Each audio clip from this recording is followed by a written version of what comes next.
Good morning, student. I am Ravindra sir for RDAV school.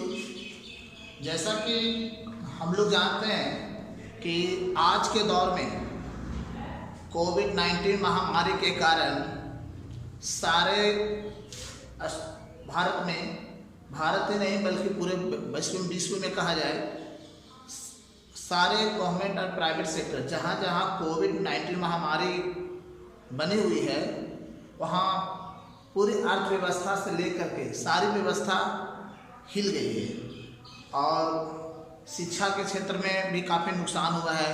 लोग काफ़ी पीछे जा रहे हैं।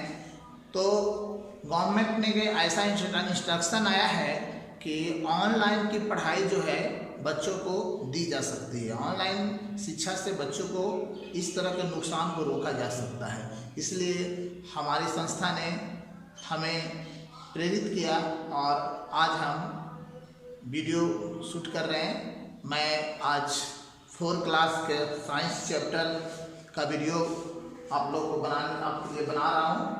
ये हमें साइंस क्लास का बुक है और जो विद्यार्थी या स्टूडेंट अभी तक अपने बुक परचेज नहीं किए हैं कृपया वो परचेज कर लें ताकि उनकी पढ़ाई में कंटिन्यूटी बना रहे, है ना।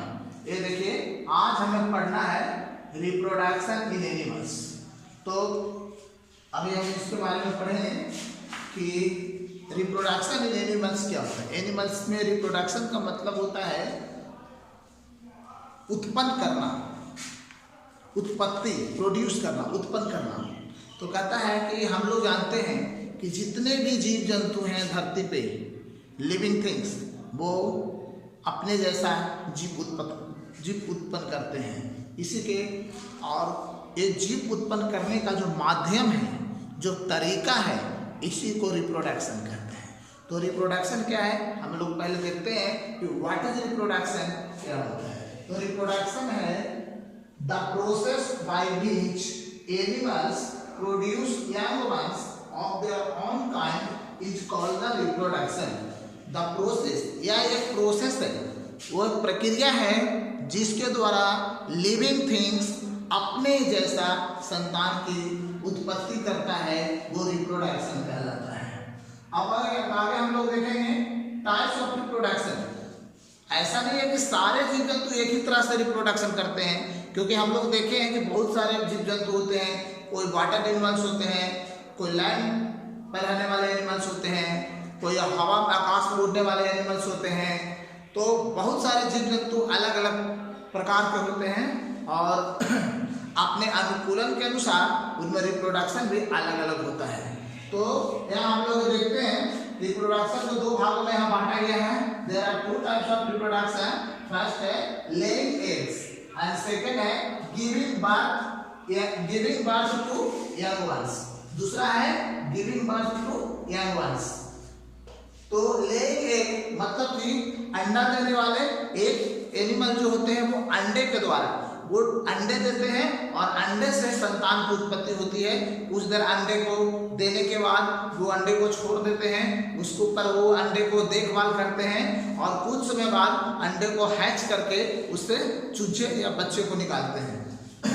तो ऐसे एनिमल्स होते हैं हेन, बर्ड्स, लिजार्ड। ऐसे एनिमल जो होता है वो अंडे देते हैं और अंडे से अपने जीव की उत्पत्ति करते हैं। दूसरा है सेकंड है giving birth to young ones, मतलब कि जन्म देकर वो अंडे नहीं देते हैं, डायरेक्ट संतान की उत्पत्ति करते हैं। वो ह्यूमन बीइंग्स, काऊ, इत्यादि हम लोग देखते हैं जिनके घर में गाय है वो सब देखते होंगे कि वो अंडे नहीं देते हैं, डायरेक्ट जो है वो बच्चे को जन्म देती है।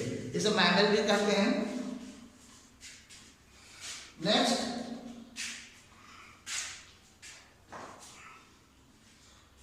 आगे हम लोग इसको पढ़ेंगे, आगे एक्सप्लेन करेंगे laying animals and giving birth to young animals in next video. Thank you.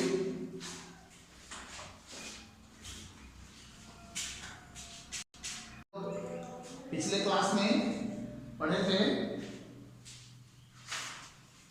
Reproduction के बारे में पढ़े थे और ये हम लोग देखा था कि कितने टाइप के रिप्रोडक्शन होते हैं। तो मैं थोड़ा सा रिकॉल करा देता हूँ। हम लोगों ने पढ़े थे 2 टाइप्स का रिप्रोडक्शन। रिप्रोडक्शन 2 प्रकार का होता है, और एक होता है जिसमें हम लोग पढ़े थे एक लेइंग एनिमल्स के द्वारा, और दूसरा होता है giving birth young ones, giving birth of young ones animals के द्वारा। मतलब वैसे एनिमल्स जो अंडे देते हैं उनके द्वारा भी रिप्रोडक्शन का प्रक्रिया होता है, और वैसे एनिमल्स जो बच्चे को जन्म देती है। ये हम लोग यहाँ तक देखे थे। आज हम लोग देखेंगे एक लेइंग एनिमल्स के बारे में कि एक लेइंग एनिमल्स क्या है। कहता है कि animals such as bird, fish and etc reproduce by laying eggs। ये सब जो है अपने रिप्रोडक्शन अंडे देकर करती है, अंडे के द्वारा करती है। The baby develops outside the mother's body in the egg. और इसमें क्या होता है, बच्चे का जो डेवलपमेंट होता है, जो बच्चे का डेवलपमेंट होता है वो मदर बॉडी में नहीं होता है, माँ के शरीर से बाहर होता है। किसी सुरक्षित जगह पे एक जीव जंतु अंडे देते हैं, उसका देखभाल करते हैं, और बाद में उसको हैच करके अपने बच्चों को बाहर निकालते हैं। मगर हम लोगों ने देखा था कि गिविंग बर्थ जो बच्चे को जन्म देती है, उसमें बच्चों का जो डेवलपमेंट होता है वो माँ के शरीर के अंदर ही होता है। ठीक है, तो हम लोग उसमें विशेष चर्चा बाद में करेंगे। पहले हम लोग एक लेइंग एनिमल्स के बारे में देख लिए। अब हम लोग जब ये बात आई है कि एक लेइंग एनिमल्स अंडे के द्वारा बच्चे को जन्म देती है, तो हम लोग पढ़ेंगे कि अंडे में होता क्या है, अंडे में क्या ऐसा चीज है जिसमें बच्चों का डेवलपमेंट हो जाता है और उससे एक नए जीव की उत्पत्ति होता है। आखिर अंडे में है क्या ऐसा, इसलिए हम लोग आज स्ट्रक्चर ऑफ एग के बारे में पढ़ने जा रहे हैं। तो यहाँ पर देखिए ये दिया हुआ है स्ट्रक्चर ऑफ द एग। कहता है egg has an outer shell. एक हम लोग एग को देखे हैं, हर जीव जंतु का एग अलग अलग साइज का होता है। अगर हम लोग ऑस्ट्रिच का एग ले तो सबसे बड़ा एग ऑस्ट्रिच का ही होता है। उसके बाद हम लोग हेन का एग जो मार्केट में देखते हैं वो अलग होता है। लिजार्ड्स का एग से देखेंगे तो अलग होगा, क्रोकोडाइल का एग से अलग होगा। सबका साइज डिफरेंट, उनके बॉडी के आकार के अनुसार उनका एग जो है अलग अलग साइज के होते हैं। तो हम लोग देखते हैं स्ट्रक्चर में egg has an outer shell. सबसे पहले एक सफेद कलर का होता है जिसमें एक उसको आउटर सेल कहते हैं। Outer shell which protect the baby inside. और जो आउटर सेल होता है, एग का जो आउटर सेल होता है, उसके अंदर जो बेबी मौजूद होता है उसको वो प्रोटेक्ट करता है, बचाता है।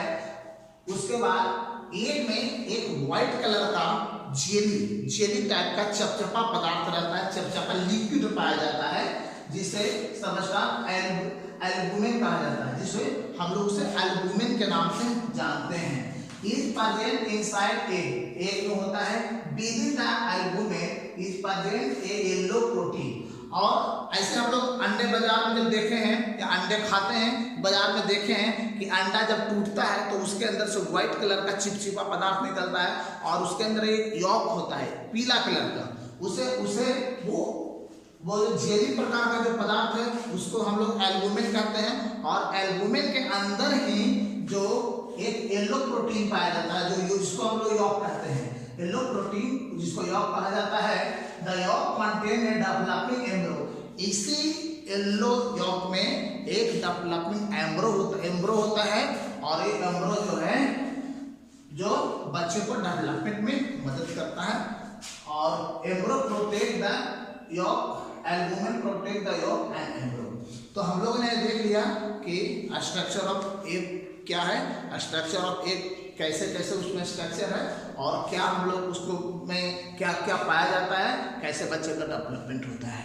तो नेक्स्ट हमारा वीडियो बनेगा, वो हमें पढ़ना है लाइफ साइकिल ऑफ कॉकरोच। कुछ लाइफ साइकिल के बारे में पढ़ेंगे, जिसमें हमें life cycle of cockroach, life cycle of butterfly के बारे में दिया हुआ है। तो इस वीडियो में इतना ही। छोटे छोटे मैं वीडियो इसलिए बना रहा हूँ ताकि आपके व्हाट्सएप पे आसानी से जा सके और आपको बोरिंग महसूस ना हो। कुछ समय में आप इसे पढ़ लें, अगर समझ में ना आए तो 2 बार 3 बार देखें, और मैं इसका PDF भी आप लोग को दे दूंगा। Thank you.